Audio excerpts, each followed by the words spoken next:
भाड़ में गए आपके इलाके की लड़ाई। वो मेरे बच्चों की माँ इतना काफी नहीं है क्या साहब? बाप धुल सकता है, मिट सकता है, इसे मेरी शर्तें माननी होंगी, खरा उतरना होगा इसे मेरी इस परीक्षा में।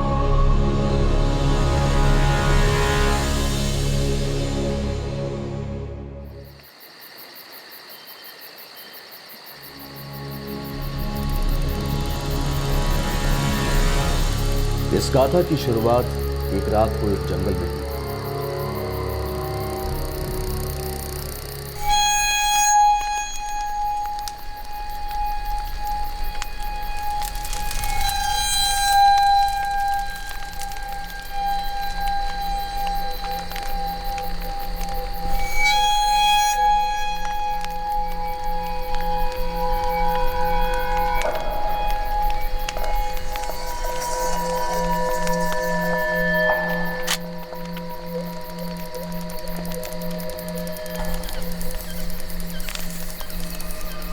कौन है भाई? હું પ્રવીણ છું ભાઈ, ગોલી નો મારનો ભાઈ। राम राम जहांगीर भाई। माल हाथ लगा क्या? एकदम कड़क माल है जहांगीर भाई, नया नया करारा माल है। अभी 6 महीना भी नहीं हुए यहाँ आए। क्या है? यहीं अपने धारेली गांव में। इरफान, ये भाई परवेज को साथ लेके जा और सुबह सुबह उसको उठा के ले आ।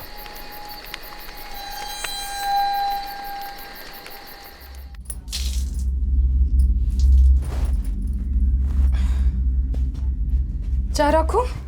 चा पी ली थी। अरे पण कब? तुम जब कपड़े धो रही थी तब।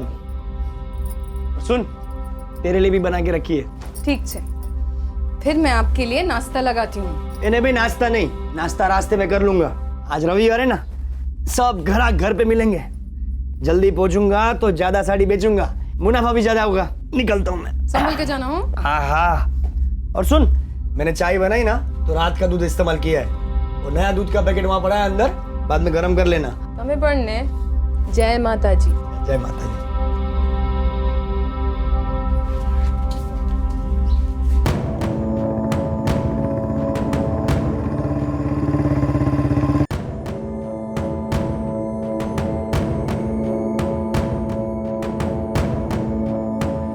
समझ गया ना? है? अब जल्दी बोल, क्या बोला मैंने? बिल्डिंग नंबर 4 पहला माला। हाँ उनका नाम गीता बहन है। हाँ, अब जल्दी जा और गीता बहन को बोल कि यहाँ आवे। हाँ जा।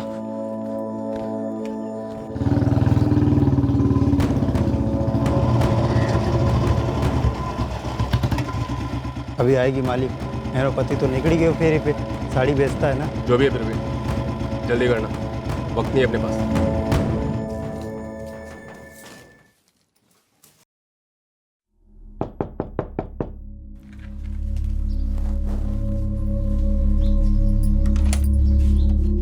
गीता बहन, શું છે? वो आपके गांव से कोई तो आया है, आपको ढूंढ रहे थे। मेरे गांव से? कौन છે? શું નામ છે? मने नहीं खबर। वो पीछे के सड़क पे खड़े पूछ रहे थे गीता बहन सोलंकी कहाँ रहते। तो मैं बोला एक रमेश भाई है साड़ी वाले, उनके पत्नी का नाम सुना है गीता बहन है। तो वो बोले वही उनको बुला के लाओ। अच्छा,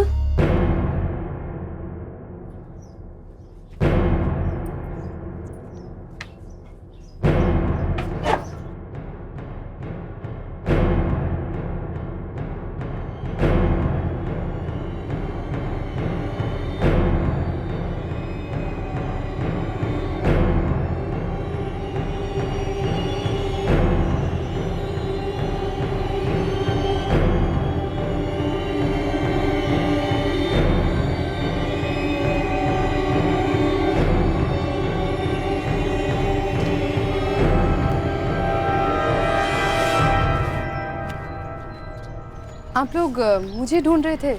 वो गीता सोलंकी। हम तो आपको ढूंढ ढूंढ के थक गए हैं, बताइए। अच्छा वो आप खुद ही यहाँ आ गई। पण भाई, तमे कौन छो?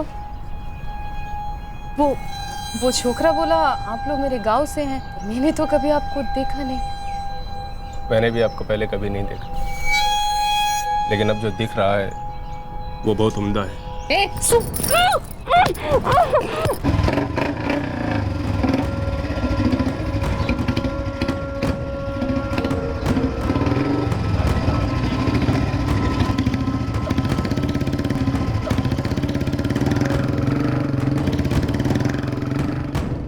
सस्ते भाव में साड़ी लो, साड़ी प्रिंटेड, ये डायरेक्ट फैक्ट्री का माल। ये साड़ी लो, साड़ी, ये बांधनी, पटोला, गरचोला, ये डायरेक्ट फैक्ट्री का माल। रमेश, राम राम मुंशी भाई। राम राम। क्या हुआ भाई तारी घरवाड़ी क्या है? घरे ऐसा અત્યારે घर पर नहीं है। मतलब कुंडी बाहर से बंद थी। हमारी घरवाड़ी ने दरवाजा खोला तो अंदर सिर्फ तेरे बच्चे थे, वीरेन और दीपेश, और उनको भी नहीं मालूम कि गीता बेन क्या गई है। हालो तो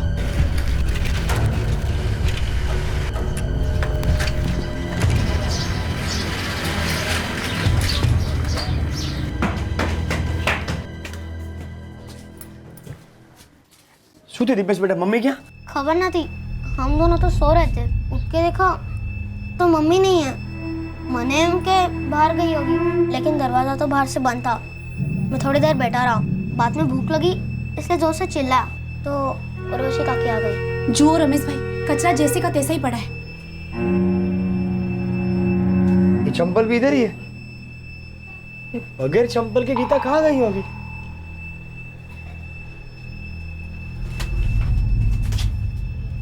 ये दूध भी इधर ही पड़ा है। अभी मेरी समझ में नहीं आता है मुंशी भाई, ये सवाल ही नहीं उठता, गीता कभी घर का काम अधूरा छोड़ के कहीं जाती ही नहीं है। ए बेटा दीपेश बेटा, मैं जब गया बाहर काम पे तो घर पे कोई आया था? खबर ना थी, हम दोनों तो सो रहे थे। उर्वशी भाभी, मुंशी भाई कुछ अजीब लग रहा है। ये गीता बच्चों को छोड़ के कभी कहीं जाएगी ही नहीं।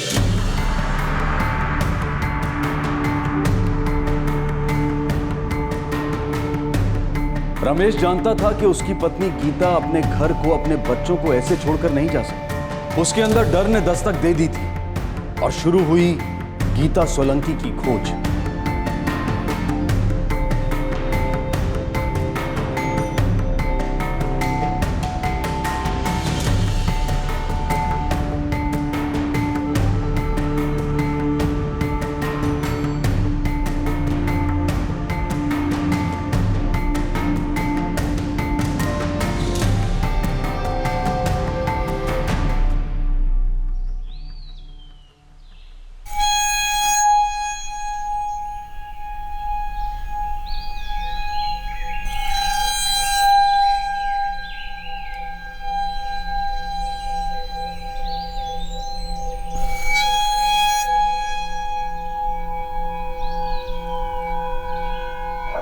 ये ज्यादा डोज दे दिए क्या इसको? जितना रुमाल में आया सुंघा दिया, देखा नहीं आगे पीछे। आप बस शुरू हो जाइए ना। ना, जब तक इसे होश नहीं होगा तब तक हम में जोश नहीं होगा।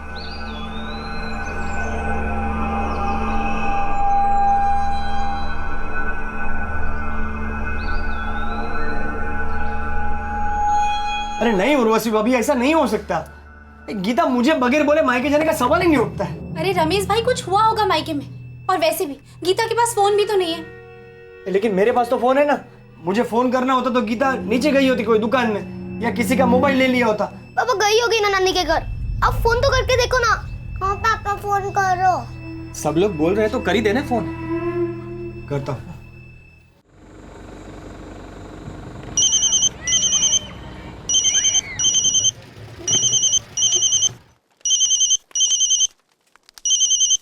ए फोन लाओ तो जो कौन आ?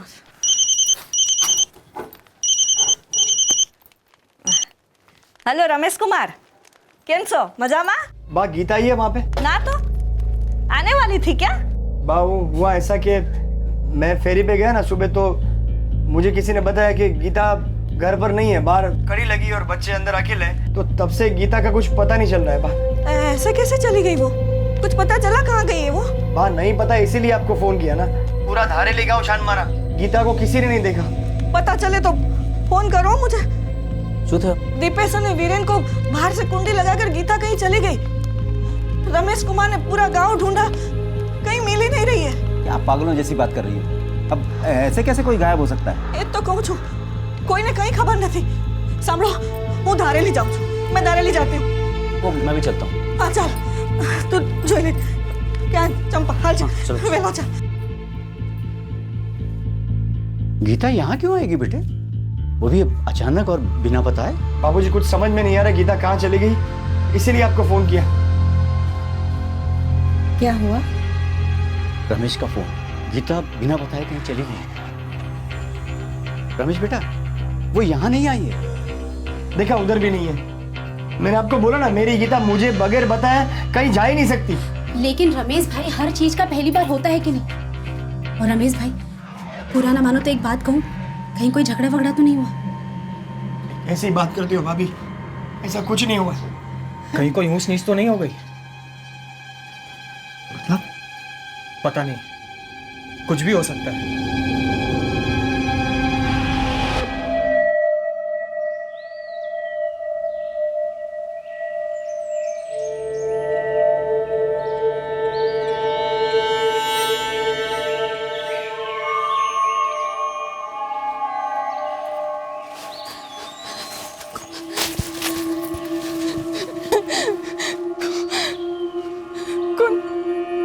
कौन हो तुम लोग? मुझे यहाँ क्यों लाए हो? हम भूखे हैं, बहुत भूखे। नहीं नहीं,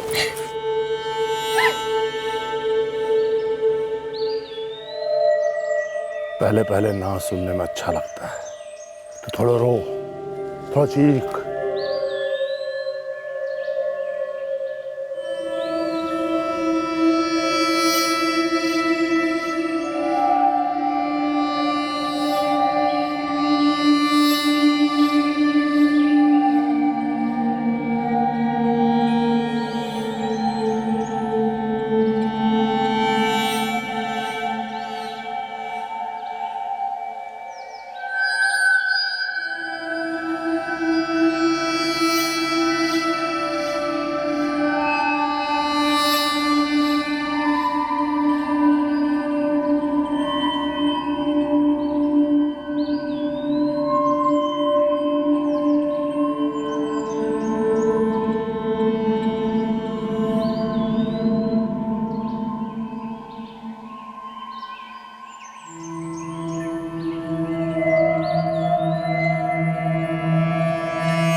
ना ना साहब, मेरा और मेरी बायडी के बीच में कोई बात छुपी नहीं थी। लगन पहले कोई लफड़ू है? कोई प्रेमी, कोई बॉयफ्रेंड, कुछ था?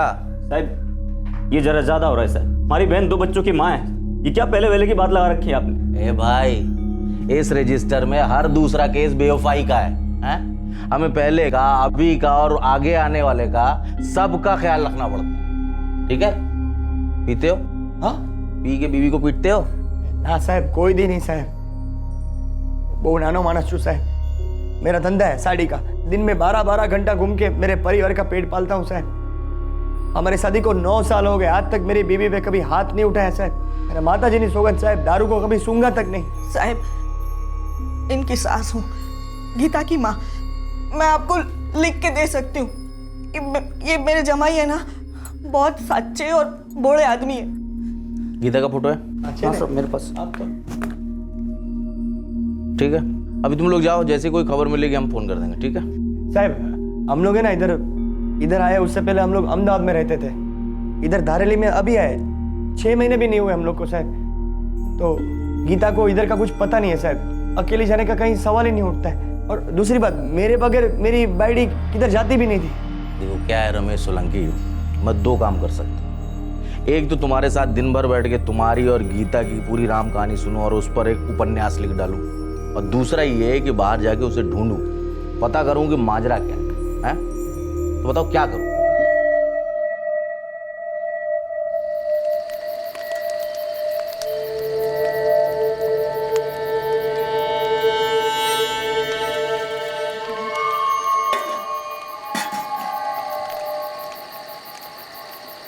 अरे खा ले। एकदम ताज़ा है, बिल्कुल तेरी तरह। खा ले, वरना ताकत कहाँ से आएगी। अरे हमारे स्वाद के वास्ते तो खा ले।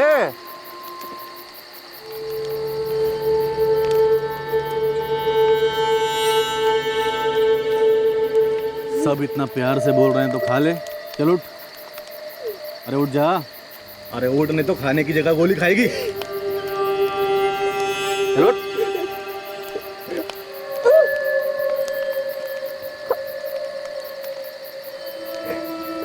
उठ। अरे खा।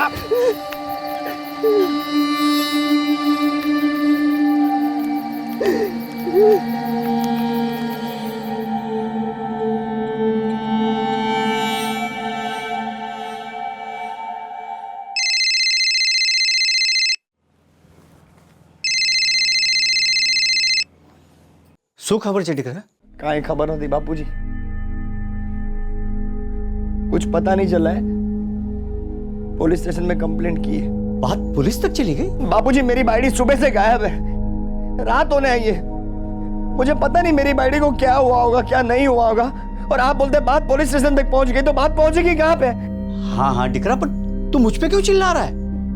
मैं टेंशन से मेरा सर फट रहा है बापूजी। कुछ समझ में नहीं आ रहा बापूजी। गीता को कुछ हो गया तो मैं बाद में बात करता हूँ आपको। अभी तक वापस नहीं आई गीता भाभी? नहीं आई। और वो रमेश, वो गुस्से से पागल हो रहा है, जोर जोर से चिल्ला रहा है मेरे पे। बेचारा बहुत परेशान होगा ना, वाच टेंशन वाड़ी छे।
भागने की कोशिश कर रही थी सारी। चल। एक तो सोच भी कैसे लिया, ऊपर से कोशिश भी की। हम लोग खुद नहीं भाग सकते अपने आप से, तू भाग लगी हैं? मेरे दो छोटे छोटे बच्चे हैं, घर पर मेरे इंतजार कर रहे होंगे, मुझे जाने दो। ए छोकरी, तू जाने दे उसको। भूल जा कि तेरे दो बच्चे हैं, तेरा घर है, एक आदमी है। अब तू यहाँ रहेगी हमारे साथ, हमारे गिरोह को खुश रखेगी। मैं ऐसा कभी नहीं कर सकती। तू नहीं कर सकती तो क्या हुआ, हम तो कर सकते हैं ना। हाँ? तूने भुला नहीं सकती तो ठीक है, हम उसे सुना देंगे।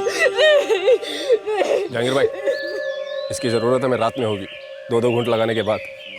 दिन भर जंगल में अपने साथ लेकर कहाँ कहाँ घूमते फिरेंगे? कहीं नहीं घूमेगी हमारे साथ, ये रहेगी सिसोदिया के पास, दिन भर आराम करेगी, शाम को सजेगी संवरेगी। फिर ले आना तो इरफान, इसको हमारे पास। आज के बाद हर रात हमारी सुहाग रात होगी। लगा फोन सिसोदिया को। हाँ भाई, राम राम जहांगीर भाई। राम राम। एक लड़की है जो हमने उठाई है। बस बस बस, आगे कुछ बोलने की जरूरत नहीं है। चुपानी है। बिल्कुल। दिन में तेरे यहाँ रहेगी, शाम को हम ले आएंगे, सुबह छोड़ देंगे। जब दिल करे लड़की को ले आओ, छोड़ के चले जाओ। अरे मैंने कभी मना किया है तुमको? इरफान, परवेज, ले जाओ उसको सिसोदिया के पास। रोज सुबह इसको वहाँ छोड़ देना और शाम को ले आना।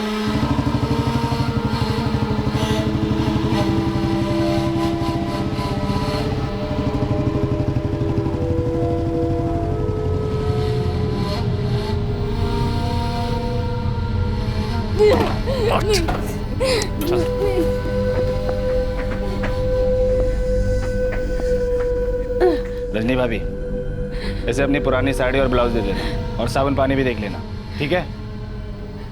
जाना। चल चल।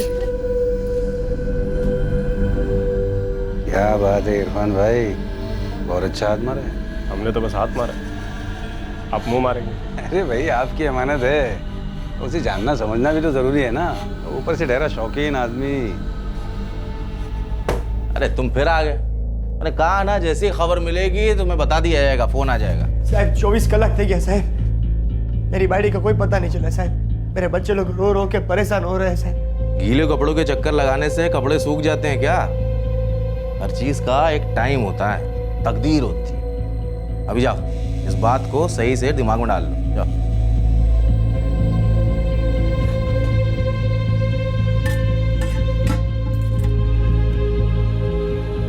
मुकेश बेटा, बाजार से कुछ तेल चावल साग भाजी कुछ भी लेके आ। कुछ नहीं है घर पे, बच्चे भूखे। मिल जाएगी, मैं सामान लेके।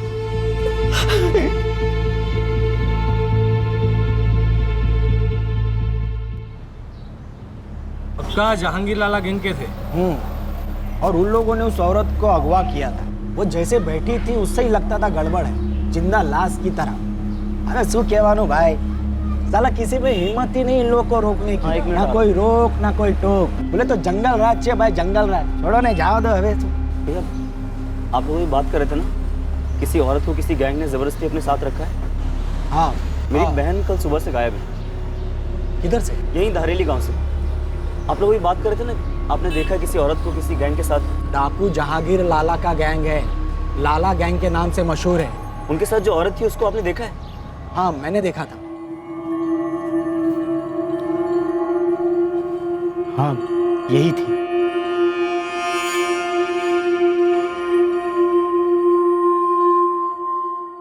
आपको याद है तभी उसने क्या पहना था? साड़ी, क्रीम बादामी कलर की साड़ी पहनी हुई थी।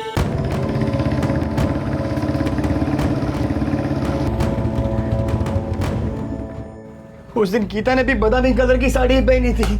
और लेडीज भी यही थी, और उसने भी बादामी कलर की साड़ी पहनी थी। आपने उसको देखा कब? आज सुबह मैं सावनपुरा गांव से गुजर रहा था, तब देखा इन्हें लाला गैंग के आदमियों के साथ। लाला गैंग? लाला गैंग कौन नहीं है? आप लोगों को लाला गैंग के बारे में नहीं मालूम? नहीं, लगता है इस इलाके में नए आए हैं आप लोग। हाँ, हमें तो अभी 6 महीने हुए हमको इधर आके। लाला गैंग इतने आसपास के सभी गांव में कुख्यात है। मारा मारी, लूटपाट, चोरी, मर्डर, ये सब धंधा है उसका। लेकिन वो लोग मेरी बाड़ी को उठा के क्यों लेके गए? उनके खबरी आसपास के गांव में घूमते रहते हैं। कोई सुंदर औरत देखी तो अपने आदमी को बुलाकर उठवा लिया। लेकिन क्यों? अरे भाई, डाकुओं की टोली सुंदर औरत को क्यों उठाएगी?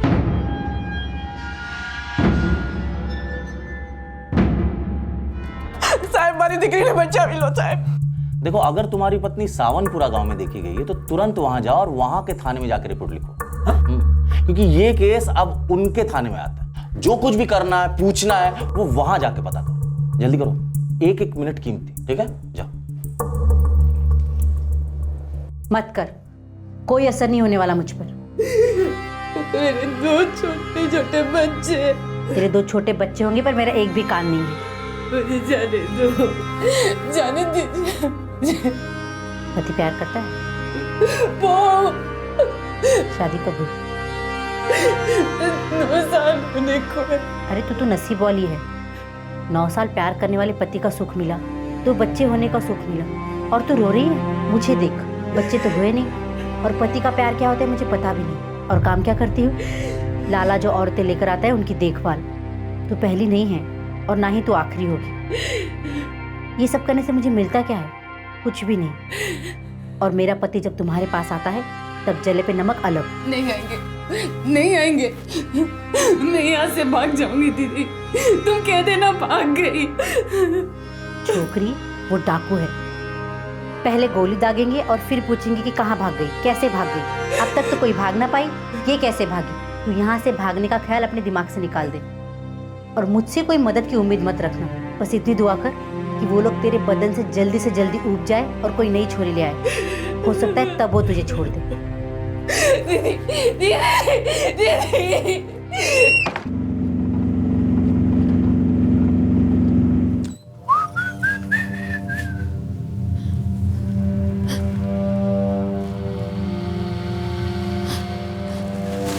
अरे अरे अरे नहीं नहीं, क्या नाम है तेरा? ये बता ना, क्या है नाम तेरा? गीता। अरे बहुत सुंदर नाम है, बिल्कुल तेरे जैसा। ये देख, ये देख, ये देख, मुझे सब पता है। तू 2 बच्चों की माँ है, लाला के पूरे गिरोह ने तेरे साथ बहुत मजा किया है, सब पता है मुझे। जानवर लोग हैं वो लोग, लेकिन मैं वैसा नहीं।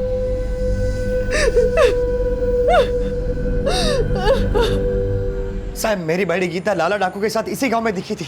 जो भाई ये दिखी थी कि नहीं दिखी थी वो जाने थे। पहले धारेली पुलिस स्टेशन में मिसिंग कंप्लेंट किया था ना, उसकी कॉपी नकल है? नहीं साहब, धारेली वाले साहब ने कोई नकल दी नहीं। उन्होंने बोला कि जल्दी की जल्दी आपको जाके मिलो, 1-1 मिनट कीमती है। जो भाई उन्हें लगा होगा कि तुम नकल ले चुके हो। नहीं, उन्होंने कोई नकल दी नहीं। तुमने मांगी नहीं होगी। देखो भाई, तुम्हारी पत्नी धारेली पुलिस स्टेशन से गायब हुई। जब तक वहां की मिसिंग कंप्लेंट हमारे पास नहीं आएगी तब तक हमारे हाथ बंधे हुए। साहब, मेरी पत्नी को गायब हुए 3 दिन हो गए साहब। इसीलिए कह रहा हूँ, जितनी जल्दी मिसिंग कंप्लेंट की कॉपी आएगी काम उतनी जल्दी होगा। देखो, 1-1 मिनट तुम्हारे लिए भी कीमती है और हमारे लिए भी। जाओ जल्दी से कॉपी लेकर आओ। साहब, आप ढूंढना शुरू तो कीजिए, मैं शाम तक नकल लेके आऊंगा। हर काम करने का एक तरीका होता है, और सरकारी काम हो तो बहुत कुछ होता है। फाइलें होती हैं, नकल होती है, नकल की नकल होती है, शिफ्ट होती है, छुट्टियां होती है। मैं जो भाई ये सब बताते बैठूंगा ना तो एक दिन और निकल जाएगा। इसलिए बोल रहा हूँ जल्दी से जाओ, नकल लेकर आओ, उसके बगैर कुछ नहीं कर सकते। अरे वो लोग डाकू है, डाकू साहब। मेरी बाड़ी को जबरदस्ती अगवा करके लेके गए। अगर मैं नकल लेके यहाँ पे पहुंचूंगा और तब तक वो लोग यहाँ से निकल चुके तो? वो लोग अभी निकल चुके होंगे तो? तुम्हारी पत्नी अगवा ही नहीं हुई होगी तो? वो जहांगीर लाला डाकू ही ना होता तो? जब तक मिसिंग कंप्लेंट की कॉपी हमारे पास नहीं आएगी तब तक हम कुछ नहीं कर सकते। जल्दी से जाइए, कॉपी ले आओ, जाओ।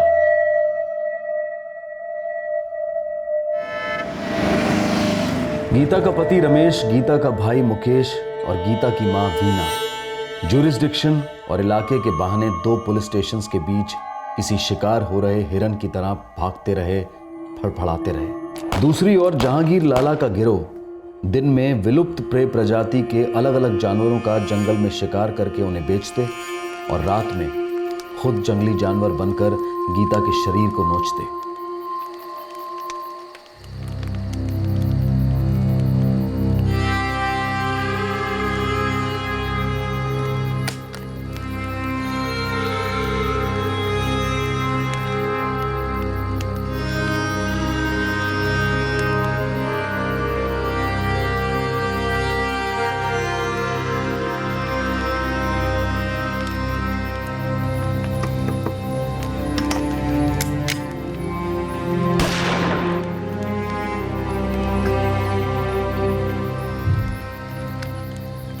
तो गाल ले। हाँ।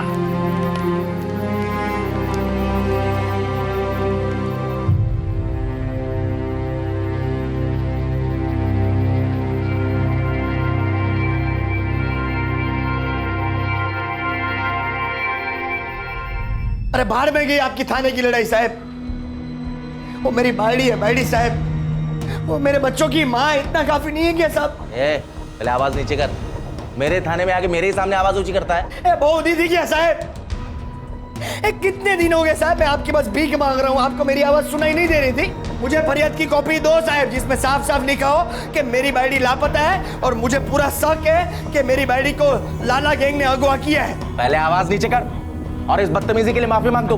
मुझे मेरे फरियाद की नकल दो साहब, वरना मैं जाऊंगा बड़े साहब के पास, मैं भूख हड़ताल करूंगा साहब। इंसानियत का वास्ता तो नहीं, पर वरिष्ठ ऑफिसर के ऑफिस के बाहर धरना देने की धमकी काम कर गई। चले खुश रहे, हम भी देखते हैं तू इस लड़ाई को कहां तक ले जाता है। जा। धारेली पुलिस थाने से मिली इस मिसिंग कंप्लेंट की कॉपी के आधार पर रमेश सावनपुरा स्टेशन इंचार्ज पर दबाव डाल पाया कि वो उसकी पत्नी को ढूंढ निकाले, जिसकी उन्हीं के इलाके में कहीं छुपाई गई होने की आशंका थी। ठीक है, अब ढूंढते हैं तुम्हारी पत्नी को। जाओ।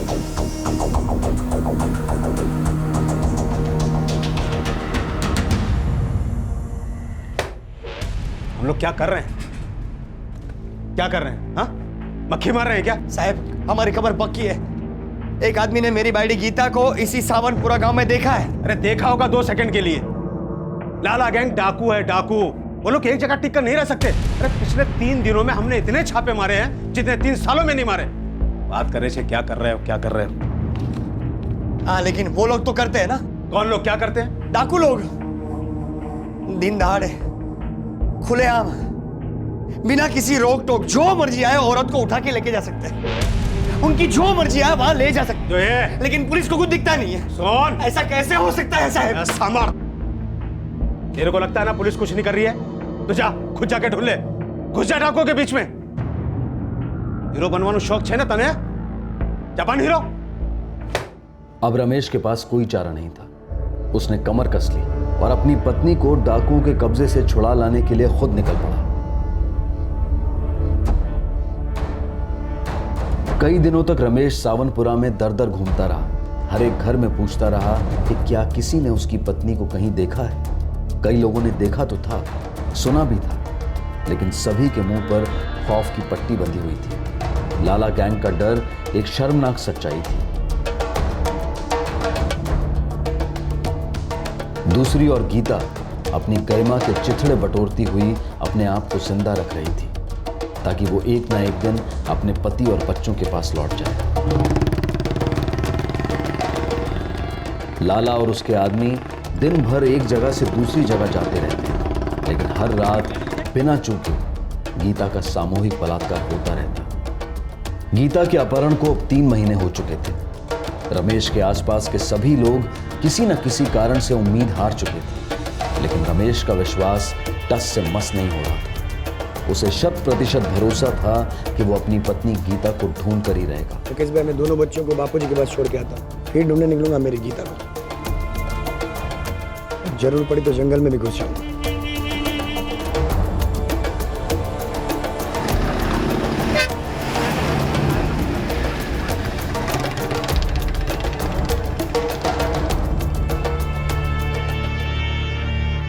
बापूजी 3 महीने हो गए, ठीक से कामकाज भी नहीं कर पाता हूं। अब सोचा आधा दिन काम करूंगा और आधा दिन मेरी गीता को ढूंढूंगा। तब तक बच्चों को तुम्हारे पास छोड़ने आया हूं। मैं तो कहता हूं रमेश बेटा, तू गीता को ही छोड़ दे। ऐसे कैसे छोड़ दूं बापूजी? वो मेरे बच्चों की माँ है, मेरी पत्नी है। थी, अब 3 महीने से वो उन डाकुओं के साथ रह रही है, पता नहीं किस हाल में रह रही है। और अब अगर उसे तू लेकर घर आया ना, तो हम सब की जिंदगी और बर्बाद हो जाएगी। और भाई, अगर आप किसी तरह से गीता भाभी को घर वापस भी ले आए ना, तो ये गांव वाले हमारा हुक्का पानी बंद करवा देंगे। हाँ बेटा, अब वो तेरे लायक नहीं है, ना ही बच्चों के लायक। तो उसे भूल जा। कुछ समय के बाद हम दीपेश और वीरेन के लिए नई माँ ले आएंगे। नहीं दादी, हमें नई मम्मी नहीं चाहिए। बापूजी, भावेश, जब मेरी गीता से शादी हुई ना, तब मुझे पंडित जी ने मंत्र का अर्थ समझाया था और मैंने अग्नि की साक्षी गीता को वचन दिया था कि चाहे जो कुछ भी हो जाए मैं तुम्हारी रक्षा करूंगा। वो मंत्र वंत्र सब जो है ना, वो मंडप तक ही ठीक है, असली जिंदगी और होती है। मेरी सिर्फ एक ही जिंदगी है और वो भी असली, गीता। उसके साथ जो कुछ भी हुआ गलत हुआ बापूजी, उसमें उसका क्या कसूर? अब चाहे डाकू हो, गांव वाले हो या मेरा अपना परिवार, मैं गीता के लिए सबसे लड़ूंगा। अगर तुझे हमारी इज्जत की कोई पड़ी नहीं है तो हमें भी तेरे और तेरे बच्चों की कोई परवाह नहीं है।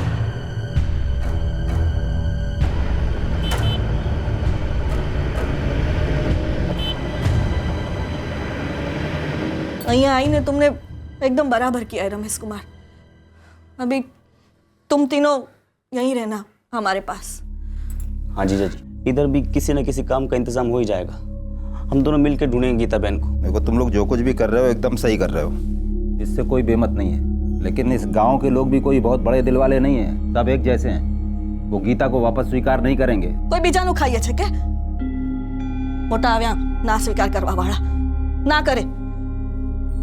गीता इस घर की दिक्री है, वो पूरे सम्मान के साथ इस घर में वापस आएगी। अरे तो मैंने कब नहीं कहा, मैं तो सिर्फ इतना कह रहा हूँ कि मतलब हमें इस बात के लिए तैयार रहना पड़ेगा। बापूजी, इस वक्त हम सबको एक ही बात सोचनी चाहिए, हम गीता को कैसे सही सलामत घर वापस लाते हैं। बस मुझे पता है कि डाकुओं ने गीता के साथ क्या सुलूक किया होगा, गीता कैसे सदमे में होगी, लेकिन समय है ना,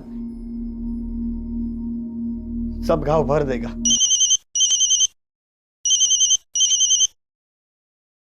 हेलो वीना बेन।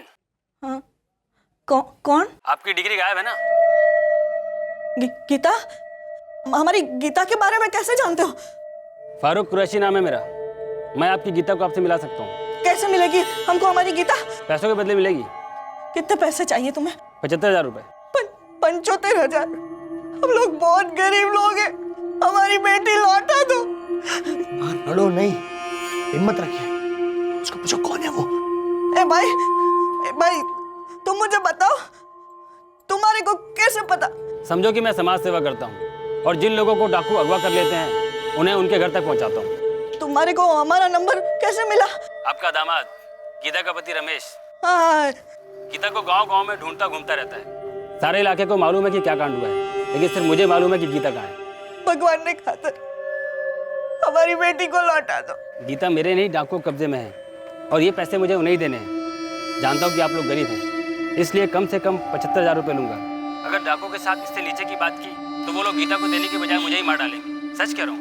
पगे पड़ू तुम्हारा बार बार कहती हूँ, हमारे पास 75,000 रुपए है ही नहीं। कहीं से 10,000 का इंतजाम करो, कुछ एडवांस मिले तो जहांगीर लाला से बातचीत शुरू हो। लेकिन याद रखना, जितनी जल्दी पैसे मिलेंगे उतनी जल्दी गीता मिलेगी। कहाँ मिलेंगे आप हमको? हम कैसे देंगे पैसे? पहले आप 10,000 रुपये रेडी करो, फिर मुझे इस नंबर पे कॉल करो, फिर मैं बताता हूँ कि क्या करना है, कैसे करना है और कहाँ करना है। ठीक है? ए भाई, तुमने हमारी गीता को देखा है? वो सही सलामत है ना भाई? वो सब बातें बाद में हो जाएंगी वीना बहन, लेकिन एक बात अभी कह रहा हूँ कि पुलिस को इस बारे में बताने की सोचना ही मत। क्या हुआ? गीता बराबर है ना? पहले 10,000 मांगे। उन लोगों ने रमेश के नंबर पे फोन क्यों नहीं किया? बापूजी, इस वक्त ये जरूरी नहीं कि किसके नंबर पे फोन किया है। 10,000 रुपये मांग रहे हैं वो लोग गीता बहन को छोड़ने के लिए। ये सोचो 10,000 रुपये लाएंगे कहाँ से?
रोजमर्रा की जिंदगी बसर करने वाली गृहिणी और 2 बच्चों की मां गीता के डाकुओं द्वारा किए गए अपहरण को अब 3 महीने से ऊपर बीत चुके थे। अब फारूक नाम का एक कॉलर जो अपने आप को सोशल वर्कर बता रहा था, वो पैसों के बदले गीता को डाकुओं की कैद से छुड़वाने की बात कर रहा था। कौन था ये फारूक?